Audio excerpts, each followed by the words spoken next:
Arratsaldeon. Hasiko gara gaurko plenuagaz. Lehenengo eta behin, hemen dauen aztergaien zerrendan, 4. eta 5. puntuek, bai, hau pleno organizatiboetatik kanpo geratuko ziren, ez da batzordak ez dauzen ez eratute, hasi baino lehen hau berretzi behar direz, bai, ratifikau behar direz. El 4. y el 5. punto, como todavía las comisiones no constituidas, se pueden introducir en el pleno, pero hay que ratificarlos antes de empezar el pleno, ¿vale? Beraz, baten batek arazorik baldin badeko edo, si alguien tiene algún problema o... Vale, orden jarraituko dugu, sartzen dugu aztergaien artean. Lehenengo puntua, alkatetzaren erabaki proposamena osoko bilkuren maiztasunari buruzkoa. Propuesta de alcaldía sobre periodicidad y régimen de las sesiones plenarias. Zer esateko hasiko gara Podemosen aldetik. Usan solo, herria, ¿sabes? Alderdi socialista, parkatu. Gracias. Solo voy a hacer un turno de intervención en referente a los 5 puntos del orden del día, porque bueno, veo que están entrelazados entre sí, ¿no? Bueno, la propuesta de organización municipal que presenta Bildu, Auzoa, Usansolo Herria y Podemos a este pleno nos resulta injustificada e injustificante. Injustificada e injustificante porque más allá del reparto del botín de puestos y cargos de libre designación, si nos remontamos a lo que algunos de estos grupos decían en el año 2015, hacen del refrán una cosa que es predicar y otra dar trigo. Su mejor expresión. Sirva como ejemplo lo que entonces decían del de asesor de comunicación o del director de urbanismo y de áreas municipales. No existe ni una línea de acuerdo programático que nos diga que Galdakao quieren programas tan dispares como los que sustentan el equipo de gobierno. Eso se decía en la anterior legislatura. El Partido Socialista siempre ha defendido que los acuerdos son legítimos, todos. Como que la portavoz anterior de Bildu criticaba, y que las mayorías se sustentan en proyectos comunes. Y hoy, fecha de celebración de este pleno, nos hemos visto sin ningún documento que recoja los proyectos estratégicos y de gestión que deberían existir para que resultara extensible esta estructura orgánica. Si lo que se nos presenta pretende hacer creer es que estos cuatro grupos coinciden en todos los aspectos de sus respectivos programas, dejémosle decirles que ustedes saben, igual que nosotros, que eso no es así. Más allá de lugares comunes que podríamos compartir, saben que la desanexión de Usánsolo y su afección a la vida cotidiana de los y las vecinas de Galdakao, la política de gastos y la prioridad en las inversiones municipales son aspectos que tienen que partir de un consenso previo que siguen sin explicar a este pleno. Por tanto, no se trata solo de reparto de áreas, comisiones, se trata de lo que quieren hacer ustedes con la gestión de este ayuntamiento, con cómo van a priorizar las infraestructuras, de cómo van a trabajar para hacer de Galdakao un pueblo mejor. Y hacerlo con transparencia, esa que ustedes invocan tan a menudo cuando son oposición, y que de momento no pasa de ser opaca y poco transparente. No sé, es más, transparente por repetirlo. No es más transparente uno por repetirlo muchas veces, por demostrarlo. Hay que demostrarlo día a día. Y hoy tenían ustedes una magnífica oportunidad que a nuestro juicio han desperdiciado. Hablamos de las comisiones. No sabemos todavía cómo van a funcionar esas nuevas comisiones, de su metodología, de la cantidad de los temas a tratar, siendo además muy diferentes entre sí. Por eso estaremos a la espera de su puesta en funcionamiento. Tampoco entendemos una comisión denominada Organización Territorial Municipal, referente a la planificación, programación y gestión del proceso de segregación de Usánsolo.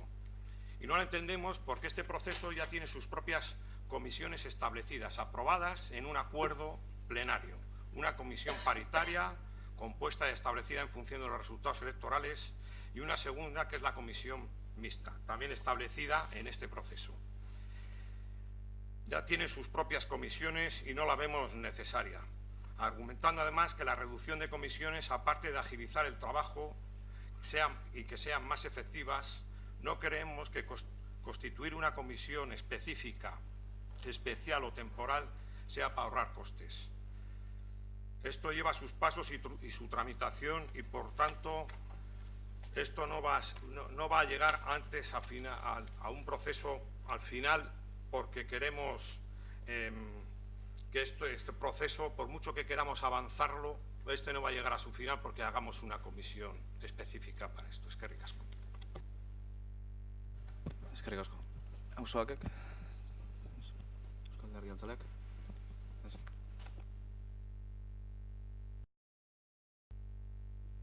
Bueno, bozkatzea pasatuko gara lehenengo puntua. Bai, pasamos a votar el primer punto sobre periodicidad y régimen de las sesiones plenarias, que sería último jueves de cada mes a las 6 de la tarde. Bai.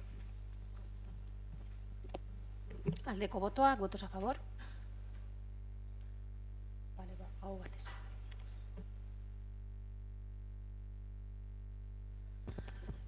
Bigarren puntue, alkatetzaren erabaki proposamena batzorde berezi eta iraunkorren osaketa eta eratzeri buruzkoa.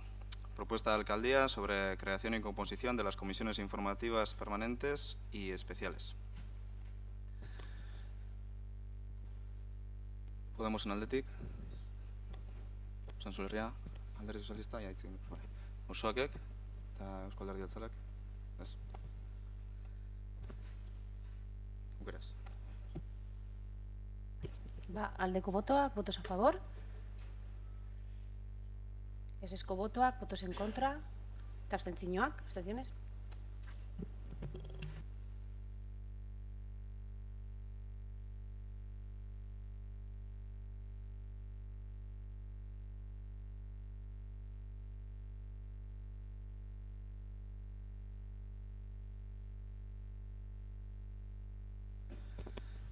Hirugarren puntua, alkatetzaren erabaki proposamena, korporazioaren ordezkariak udalbatza osoaren eskumeneko diren organu kolegiatuetan. Bilbao, Bizkaia, Ur Partzuergoko batzordekideak. Propuesta de alcaldía de nombramiento de representantes de la corporación en órganos colegiados que sean competencia del Pleno. Vocales en Bilbao, Bizkaia, Ur Partzuergoa, Consorcio de Aguas, Bilbao, Bizkaia. Podemosek? ¿Sabes? Sanzu Herriakek? Osoakek? Euskal Alderdi Jeltzaleak ez? Aldeko botoak, votos a favor. Ezezko botoak, votos en contra. Eta abstentzioak, abstenciones.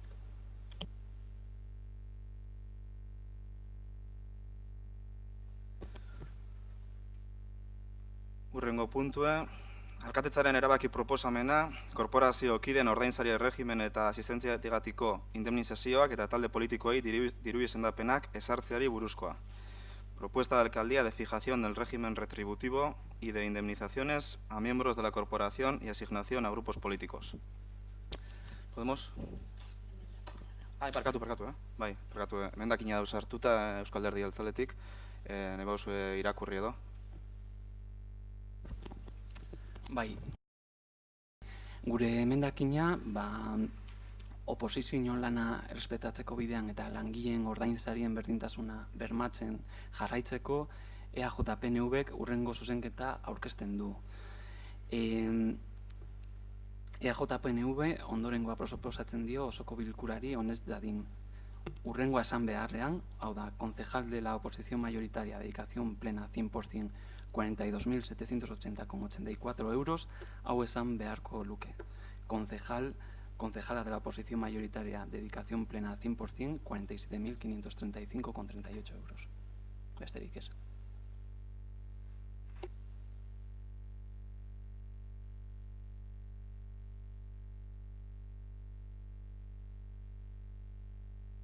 Bai, ez da mozio bat, emendakin bat da. Eztabaida zabalduko dugu eta gero bozkatzen dugu emendakina eta proposamena batera, bale? Osa, batera, bata bestan ondoren. Decía que no es una moción, hay una enmienda, entonces abriremos el debate y luego votaremos. Primero la enmienda, si entra, y luego la propuesta, ¿vale? ¿Podemos ser? ¿Eso les atiko? Bueno, nosotros consideramos referente a esta enmienda que el reglamento de Eudel recoge claramente que dentro de los ayuntamientos, al hacer las aportaciones a las diferentes liberaciones, pues se puede recoger la rebaja del 10% dentro del salario que se le pondría al concejal o la concejala de la oposición. Por eso recogemos que la enmienda, pues para nosotros no ha lugar.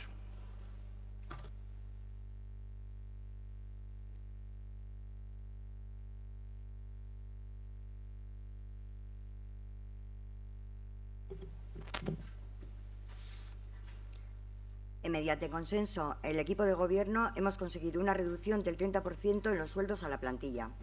Además, y por recomendación de Eudel, hemos decidido que las liberaciones del personal sean al 100%, para optimizar así el rendimiento de cada concejal liberado. En el resto de asignaciones, tales como comisiones por asistencia y asignaciones a grupos políticos, hemos mantenido los importes intactos, ya que consideramos que son importantes y más que suficientes. Eskerrik asko. Bildutik komentatzea guk bakarrik hemen aplikatu duguna izan dela Eudelen irizpide bat. Eusko Alderdi Jeltzaleak aplikatu ebana Basaurin, orain dela 2 urte Alderdi Sozialistagaz parkatu edo Santurtzin bertan, bai, oposizioko alderdiagaz. Decir que desde H. Bildu lo único que hemos hecho en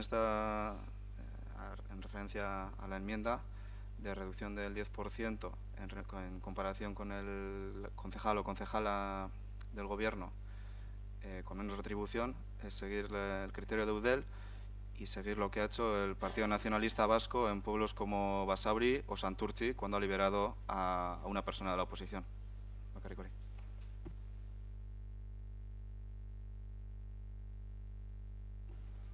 Arrastion berriro.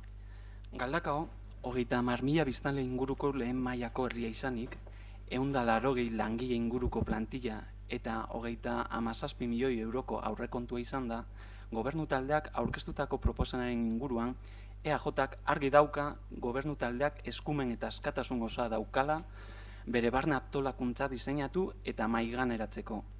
Batzordeen inguruan zerbait esan behar izatekotan, batzordeak eratu ostean, batzordetan bertan jasotako azalpenen ostean egingo dugu.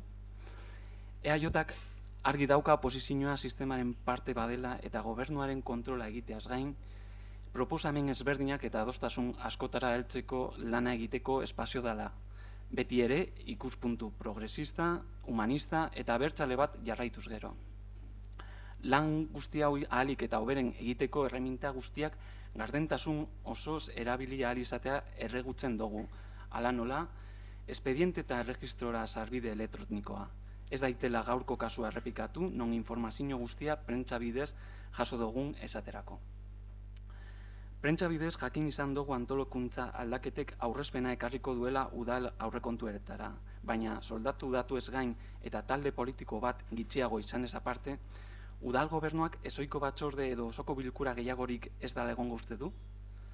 Aurreztuko den zenbatekoaren datu zehatza emotea gure aburuz eta errespetu osoz osartasuna dala uste dugu. Denporak eman dugu digu aurrezpenaren zenbatekoa eta sistema berriaren efizientzia. Beti sinistu eta baloratu izan dugu oposizioaren lana.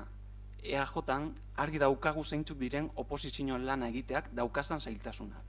Horrezegaitik, ahozabal jaso gendun, oposizioko ordainsariak gobernu taldekoek jasoko dutenaren baino bajuagoa izan dela. Olango ezberdintasunak ez da inoiz Galdakoko udalean emon. EAJak beti errespetatu izan du oposizioa bai lanari zein lanagaitik jasotako ordainsariei begiratuta. EAJan beti sinistu dugu udal lanetara dedikatutarik dagoan pertsona oro udal langilea dela eta horrezegaitik gainontzeko langilek dituzten eskubide eta betebehar berdinak dituztela. Udal gobernuak 3 kide aurkezten ditu bere ustean egokeian dan ordainsariekin. Erabaki honen inguruan esatekorik barkatu ez. Baina, oposizioaren ordainsaria finkatzeko momentuan, oposizioan udalanetan arituko den langilearen ordainsaria finkatzeko orduan, zuek gitxiago ordaintzea erabaki dozue. Hau da gobernu taldearen estiloa, hau da EH Bilduren estiloa, hau da herritarren estiloa. Imaginatzen dugu gobernuaren ardurapeko argudian argumentatuko gurako dozuela ezberdintasun hau. Guk ondo ezagutzen dugu gobernuaren ardura hau alkatearen gain dagoela ardura da. Alkateak delegatutako dituen arduak ala ez. Gure taldean, gobernuaren kontrolerako lanean ibiliko den pertsonak ez du konfidantzako langilerik izango dan lan honetarako, eza idazkariarik, ez da inongo zuzendaririk dana dalako zalantzak argitzeko eta lan ere zabala udal arlo guztietako espedienteak. Egora hau izan da, uste dozue ordaintzari gutxiago merezi duela udal lanagatik? Uste dozue neurri hau justua dela? Hau alda EH Bilduren estiloa, ezberdintasunak egiten dituen Euskal Herria Bildu? Nire taldeko langilei gainotzeko langilei baino gutxiago ordaintzen diena? Oposizio lanak ez duela inongo balio uste duen gobernu talde baten aurrean gagoz edota, lana bardin baleratu be, langile bati gitxiago ordaintza erabakitzen duen gobernu talde baten aurrean. Ulertuko dozue, naiz eta gobernuaren antolakuntza eskubida errespetatu ezin izango dugula baietza bozkatu. Eta amaitzeko, ezin imagina dezakezu zer gertatuko litzateken langileen arteko ezberdintasunak hauek EH Bilduk, Podemosek eta auzoak eta usansoleriak esaten duten moduan herritarrik egin beharrean EAJak PNV egin izan balitu. Eskerrik asko. Bigarren txanda bat... Barkatu baina erderaz... Bai, barkatu. Arrastion guztioi. En relación a la propuesta emitida por el equipo de gobierno, nos gustaría señalar que desde AJ consideramos que es una facultad del equipo de gobierno municipal su organización y que Galdakao es un municipio de primera categoría, con un total de 30.000 habitantes y con una plantilla en torno a 180 trabajadores y trabajadoras, contando con un presupuesto anual de 37 millones de euros. Es por ello por lo que consideramos que la gestión requiere una dedicación plena y trabajo desde las mayores responsabilidades. Entendemos que en las respectivas comisiones nos darán la argumentación de esta organización y en ese momento cuando realizaremos las valoraciones oportunas. Desde EAJ consideramos y creemos que la oposición es parte importante del sistema, desde donde, aparte de su función de control del gobierno, también se puede aportar y sacar diferentes actuaciones y propuestas si se trabaja desde un punto de vista progresista, humanista y abertzale. Señalar también que para realizar este trabajo en unas condiciones óptimas, rogamos tener acceso con total transparencia a los expedientes y al registro de manera telemática, que no sea a través de la prensa el cauce de enterarnos de cada uno de los detalles de los expedientes como el que hoy valoramos, por ejemplo. Por otro lado, por la prensa hemos tenido conocimiento del supuesto ahorro que estos cambios proporcionan a las arcas municipales, sin dar lugar a la modificación de la aportación a los grupos políticos. Si bien hay un dato objetivo, como son los sueldos de los corporativos y del personal eventual, salvo que haya alguna otra modificación y que existe un grupo político menos en esta legislatura, el equipo de gobierno considera que no va a haber ningún pleno extraordinario más o comisión extraordinaria más. Aportar la cifra de ahorro, permítame la expresión, es una temeridad y con el tiempo se verá de cuál es el ahorro por todo y la eficiencia producida en el mismo. Desde AJ siempre hemos creído y valorado el trabajo de la oposición, entendiendo cuál es su papel y la dificultad añadida que comprende estar en la misma. Es por esta razón que observamos atónitos la diferencia creada por primera vez en la historia en los salarios de las trabajadoras, porque, como ya les comentaba en frases anteriores, EAJ-PNV siempre ha tratado con respeto e igualdad a la oposición, tanto en su labor laboral como retributiva. Desde EAJ partimos de la premisa de que toda persona dedicada a la labor municipal es una trabajadora más, por lo que tiene los mismos derechos y deberes que el resto. Ustedes, equipo de gobierno, presentan 3 dedicaciones de personas políticas con el sueldo que ustedes han entendido adecuado. Sobre esta premisa poco o nada tenemos que comentar, pero llegado el momento de fijar la retribución de la persona que se dedicará a la labor municipal, aunque sea desde la oposición, ustedes deciden pagarle menos. este es el estilo del nuevo equipo de gobierno, este es el estilo de H. Bildu, el estilo de las plataformas vecinales de Galdakao.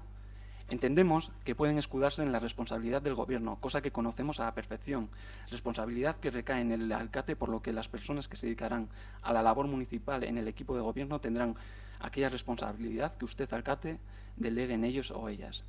La persona que en nuestro equipo de AJPNV se dedique al control y seguimiento del equipo de Gobierno lo hará sin ningún asesoramiento, teniendo que realizar el control de todas y cada una de las áreas con todos sus expedientes y dificultades. Por tanto, ¿entienden ustedes que merecen menos salario que la dedicación exclusiva a su labor municipal? ¿Entienden que esta medida es justa? Tenemos que entender que este es el modelo de H. Bildu, el que hace diferencias entre trabajadores por estar en su equipo o en el de enfrente. ¿Entiende el equipo de gobierno que la labor de oposición no reviste de valor o es que, aún valorando el trabajo a realizar, deciden de forma consciente pagar menos? Entenderán que ante esta circunstancia y a pesar de respetar el derecho de autoorganización del equipo de gobierno, nuestro voto difícilmente pueda ser positivo.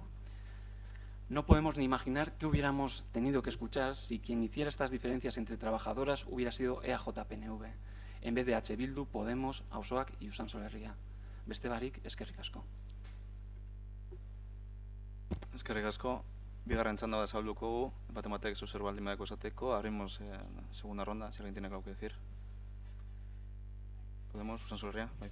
Bakarrik galderatzu bat, bakarrik toketan jatalako, gobernu nahuelako.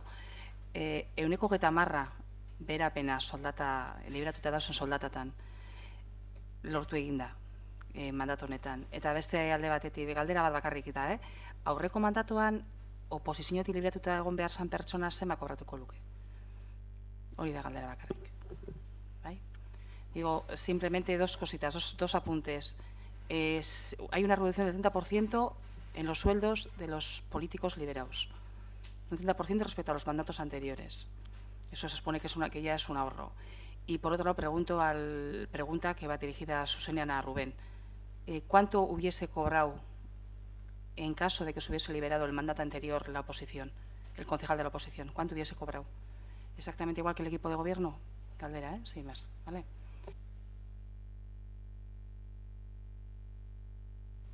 Alderdi Sozialista. Bueno, hainbat gauza entzun dugu hemen. Lehenengo...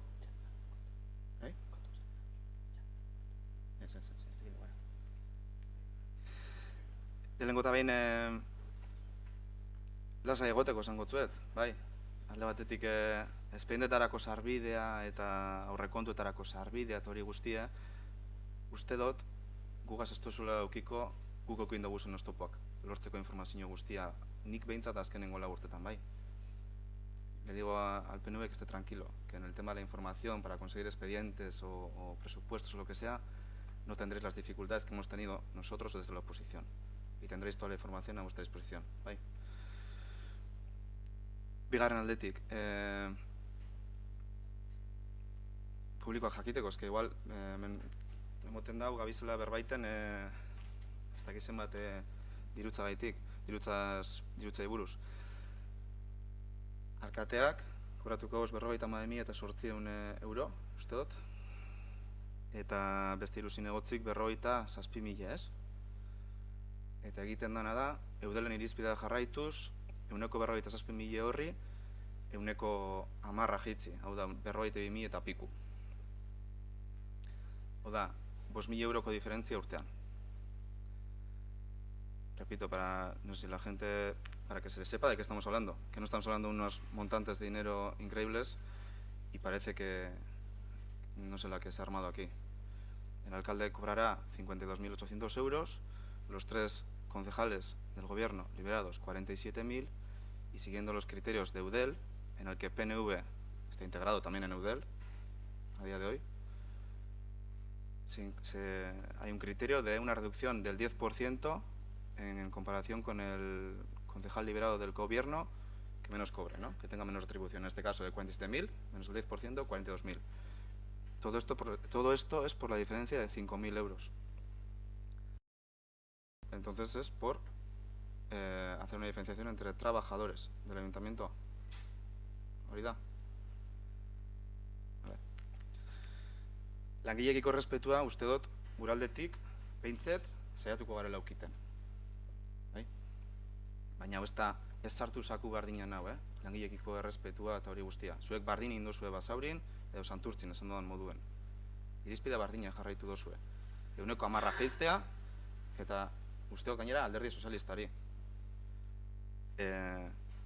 Aprovecho también para decir al Partido Socialista que espero que en esta legislatura podamos llegar a más acuerdos de los que hemos llegado en la anterior, ya que no tienen un pacto con el PNV de legislatura, podemos llegar en muchas materias, sobre todo materias sociales, podemos llegar a muchos acuerdos.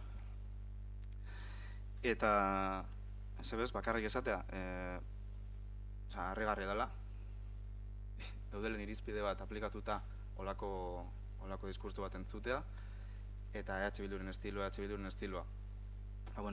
Ikusiko zuen den EH Bilduren estiloa, lasai egon, eta barriro dinotzuet, gu prest gauzuekin lan egiteko, langileekin eta danok batera, bakarrik hori. Eskerrik asko.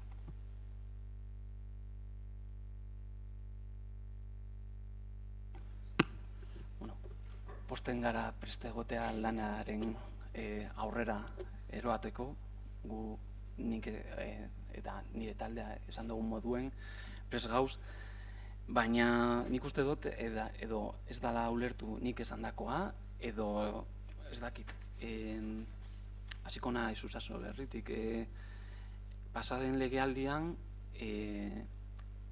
oposizioko liberatuta egon alzan pertsona, uste dut, zehazki ez dakit, 68.000 eta piku euroko soldata zala. Hau da, 130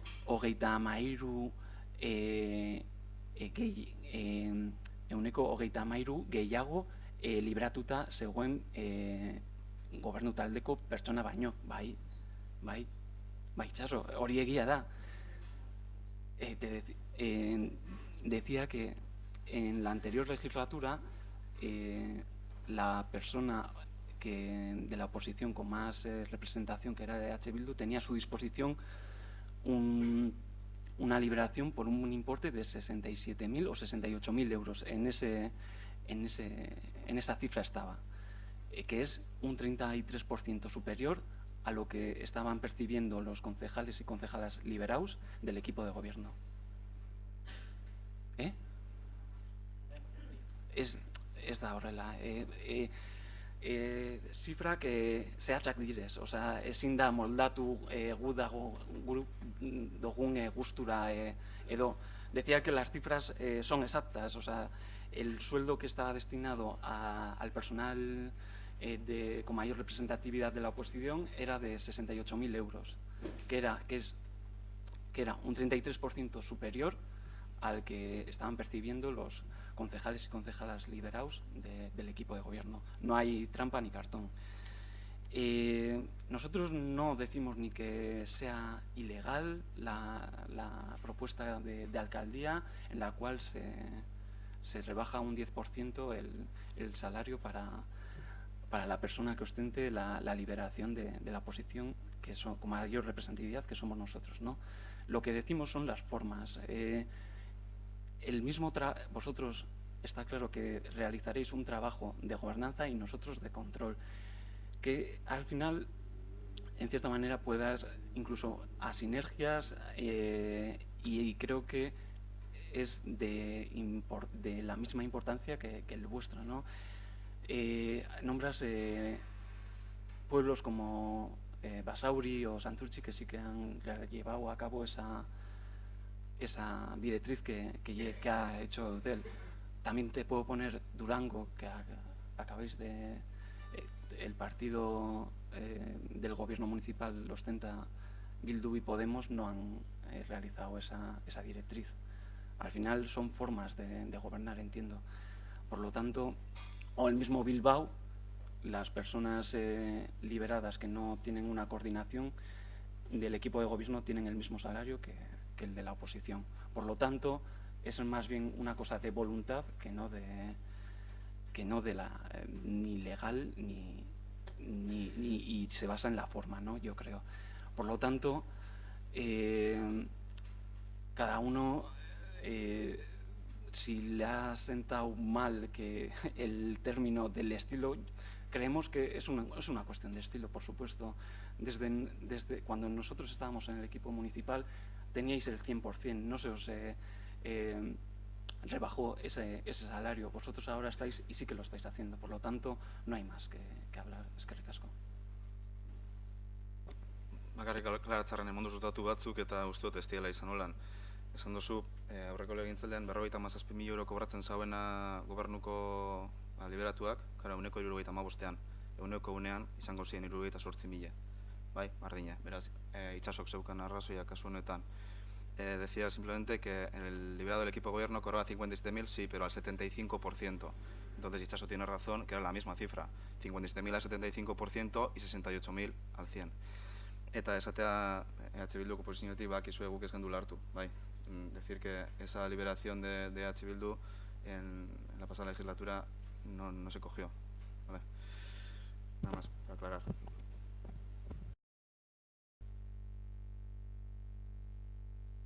Vale, bozkatzen dugu emendakina lehenengoz, la enmienda, vale, votamos. ¿Votos a favor de la enmienda? Aldeko botoak? Hori da mozioetan denean. Es enmienda, no moción. Regatik, bozkatzen dugu, vale? Hori, aldeko botoak emendakinari. ¿Votos a favor de la enmienda? Vale, está un momentitxo bat, Ezezko botoak, votos en contra. Vale, eta abstentziorik ez dago. Vale. Bai, barkatu, abstentzioak, abstentziones? Bai, no te había visto.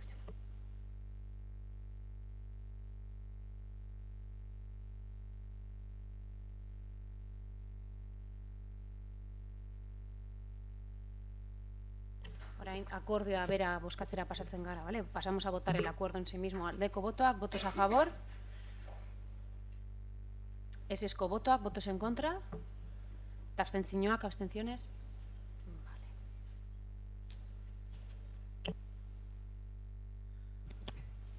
Hurrengo puntue, alkatetzaren erabaki proposamena, behin-behineko langileen lanpostuak sortu eta ordaintzariak ezartzari buruzkoa. Propuesta de alcaldía de creación de puestos y fijación de retribuciones del personal eventual. Sozialistak, Podemosek, Usansolorriakek, ez? Sozialistak, Osoakek, ez? Ez, zuek, ez? Bozkatzera pasatzen gara, bai? Pasamos a votar directamente. Vale, aldeko botoak, votos a favor. Ezezko botoak, votos en contra. Eta abstentzioak, abstentziones.